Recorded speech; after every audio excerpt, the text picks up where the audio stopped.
नरेंद्र मोदी यांची ही प्रतिक्रिया आपण ऐकत होतो, बघत होतो आणि यानंतर आपण थेट बारामतीमध्ये जाऊया, ज्या ठिकाणी अजितदादांच्या विमानाचा अपघात झाला त्या ठिकाणी आता फॉरेन्सिकची टीम पोहोचली आहे। आमचे प्रतिनिधी मंदार गोंजारी देखील त्या ठिकाणी आहेत, आपल्याला घटनास्थळावरून आढावा देत आहेत। मंदार, ही फॉरेन्सिकची टीम या ठिकाणी पोहोचलेली दिसते आहे आणि अर्थात तुम्ही ज्या पद्धतीने आम्हाला तिथली दृश्य दाखवताय त्यावरून या अपघाताची भीषणता आपल्या लक्षात येऊ शकते। फॉरेन्सिकची टीम या ठिकाणी पोहोचलेली आहे आणि ही टीम या अपघाताची कारणं शोधणार आहे। हा अपघात नक्की का झाला, कसा झाला याबद्दलची अधिकृत चौकशी या टीम कडून होणार आहे आणि त्यानंतर सत्य सगळ्यांच्या समोर आहे। माहिती दिली केंद्रीय नागरी उड्डयन मंत्री मुरलीधर मोहोळ यांनी। ती अशी होती की हे विमान लँड करण्याचा प्रयत्न करताना वैमानिकाला विजिबिलिटीचा, दृश्यमानतेचा प्रश्न भेडसावला, दृश्यमानतेची समस्या त्या ठिकाणी भेडसावली धुकं असल्यामुळं आणि त्यामुळं हे विमान सुरुवातीला पहिल्या प्रयत्नात लँड करू शकलं नाही। त्यामुळं विमानाने हवेमध्येच आणखी एक फेरी मारली आणि पुन्हा लँड करण्याचा प्रयत्न हे विमान करत असताना हे विमान धावपट्टीच्या शेजारी कोसळलं, ज्यामध्ये हा अपघात घडला आणि या अपघातामध्ये आपण पाहतो आहोत अजित पवारांसह सगळे विमानामध्ये जे होते ते 6ही जण मृत्युमुखी पडले। तर हा अपघात घडल्यानंतर या फॉरेन्सिकच्या टीम कडून आता त्या ठिकाणी जे काही अवशेष आहेत विमानाचे, ब्लॅक बॉक्स असतो विमानाचा जो महत्त्वपूर्ण ठरतो या सगळ्या चौकशीमध्ये विमानाच्या अपघातामध्ये, तर या ब्लॅक बॉक्सची त्या ठिकाणी माहिती घेतली जाईल, ब्लॅक बॉक्स हस्तगत केला जाईल आणि त्यानंतर फॉरेन्सिकच्या लॅबोरेटरीमध्ये या सगळ्याचं पृथक्करण केलं जाईल आणि त्यानंतर या अपघाताचं कारण जे आहे ते अधिकृतपणे समोर ठेवलं जाईल की का अपघात घडला आणि कसा अपघात घडला।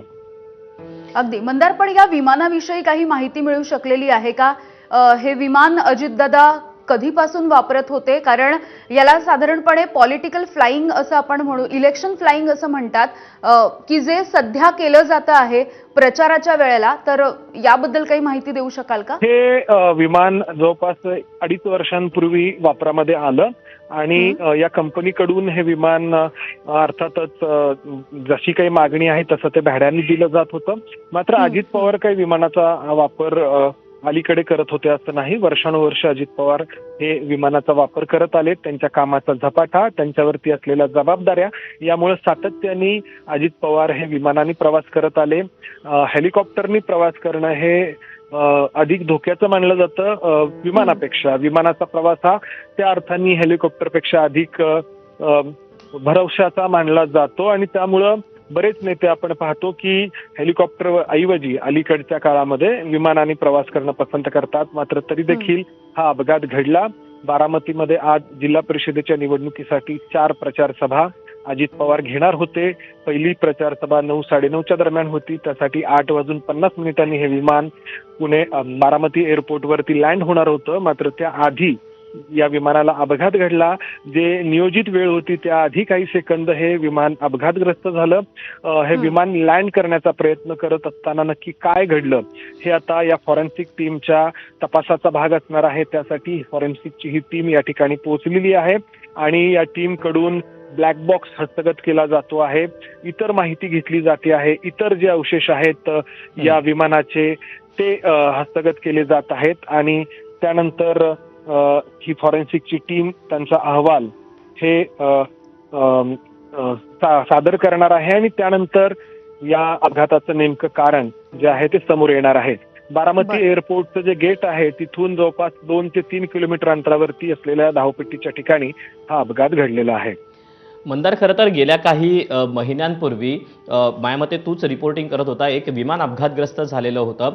त्याच्या अगोदर देखील गुजरातमध्ये मोठा विमानाचा अपघात आपण पाहिलेला होता आणि त्यावेळेला आपण सुप्रिया सुळेंचा माझावरून ज्यावेळी प्रतिक्रिया विचारलेली होती त्यावेळेला त्यांनी देखील या विमान अपघातावरून चिंता व्यक्त केलेली होती आणि आजचा झालेला हा विमान अपघात कुठेतरी विमानाचा जो प्रवास आहे किंबहुना त्याच्यावरून उपस्थित केले जाणारे जे सगळे प्रश्न आहेत त्यावर पुन्हा एकदा संशयाचं जाळं निर्माण होत आहे। खरं तर हा अपघात आहे आणि याकडे आपण अपघात म्हणून पाहायला हवं। हा अपघात याचा अपघात याचा अर्थच आहे की तो कुठेही घडू शकतो. गुजरातमध्ये देखील आपण विमानाचा अपघात घडताना पाहिला, मात्र त्यानंतर देखील जगभरामध्ये लाखो लोक विमानाने प्रवास करतात. आजच्या जीवनशैलीमध्ये विमानाने प्रवास करणं हे अपरिहार्य आहे लोकांसाठी आणि खास करून अजित पवारांसारख्या नेत्यांसाठी, ज्यांना आपला पक्ष चालवायचा आहे, ज्यांना मोठा कामाचा उरक आहे, ज्यांना खूप मोठ्या प्रमाणामध्ये लोकांमध्ये जायचं आहे, असे हे नेते सातत्याने विमानाचा प्रवास करतात. फक्त अजित पवारच नाही तर आपण पाहतो इतरही पक्षांचे वरिष्ठ नेते सातत्याने विमानाचा प्रवास करतात. आणि का करतात तर मी जे सांगितलं की हेलिकॉप्टरचा प्रवास हा अधिक धोकादायक मानला जातो. विमानाचा प्रवास हा हेलिकॉप्टरपेक्षा त्यातल्या त्यात सुकर किंवा काही प्रमाणामध्ये भरवशाचा मानला जातो. मात्र विमानाचे देखील अपघात होताना आपण पाहतो. हेलिकॉप्टरचे देखील अपघात सातत्याने पुण्यामध्ये आपण झालेले पाहिले आहेत. मागील 2 वर्षांमध्ये पुण्यामध्ये हेलिकॉप्टरचे 2 अपघात झाल्याचं पाहिलं, किंबहुना 3 अपघात झाल्याचं पाहिलं. एका अपघातामध्ये पायलट आणि त्याच्यासोबतचे लोक बचावले होते, मात्र दुसऱ्या अपघातामध्ये जो पुण्याच्या जवळच झाला होता त्यामधले लोक मृत्युमुखी पडले होते. ते हेलिकॉप्टर जे आहे ते दुसऱ्या दिवशी सुनील तटकरे यांना घेऊन जाणार होतं त्यांच्या रायगडमधल्या गावातून मुंबईला. मात्र ते आदल्या दिवशीच अपघातग्रस्त झालं होतं आणि त्यानंतर मग या नेत्यांच्या मनामध्ये शंका जी आहे ती आणखी निर्माण झाली होती हेलिकॉप्टरच्या प्रवासाबद्दल आणि त्यामुळे हेलिकॉप्टरने प्रवास करणं हे नेते टाळतात. आपण पाहतो महापालिकेचा निवडणुकीचा प्रचार मोठ्या प्रमाणात राज्यभरात या नेत्यांनी केला, त्यावेळी विमानानेच प्रवास हे नेते करत होते. हेलिकॉप्टरला अंधार पडल्यानंतर उड्डाणाला मर्यादा येतात, दिवसा उजेडीत व्यवस्थित हे हेलिकॉप्टर उड्डाण करू शकतं, त्यामुळं रात्री उशीर जरी झाला तरी विमानाने प्रवास करता येऊ शकतो हे ओळखून हे नेते विमानाने प्रवास करणं पसंत करतात किंवा विमानाने त्यांना प्रवास करावा लागतो. अजित पवारांनी देखील त्याच पद्धतीने या विमानाने प्रवास करणं जे आहे ते निवडलेलं होतं. काल मंत्रिमंडळाची बैठक मुंबईत पार पडली होती आणि त्यानंतर लगेच जिल्हा परिषदेच्या निवडणुकीच्या प्रचारासाठी अजित पवार मुंबईतून सकाळी लवकर निघाले होते. 9च्या आधी त्यांना पोहोचायचं होतं आणि पहिली सभा या एअरपोर्ट पासून जवळच असलेल्या एका मैदानावरती आयोजित करण्यात आली होती, जिथे अजित पवार पोहोचून 9-9:30च्या दरम्यान प्रचाराला सुरुवात होणार होती. मात्र त्याआधी हा अपघात घडला. अवघे काही सेकंद उरले होते, 40-45 सेकंद नियोजित वेळेला हे विमान लँड होण्यासाठी आणि त्याआधी हे विमान अपघातग्रस्त झालेलं आहे.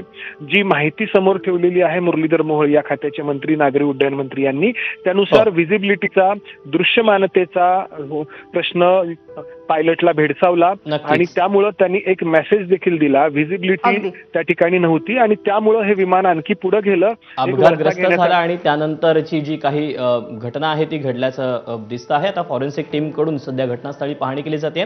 मंदार, धन्यवाद दिलेल्या सगळ्या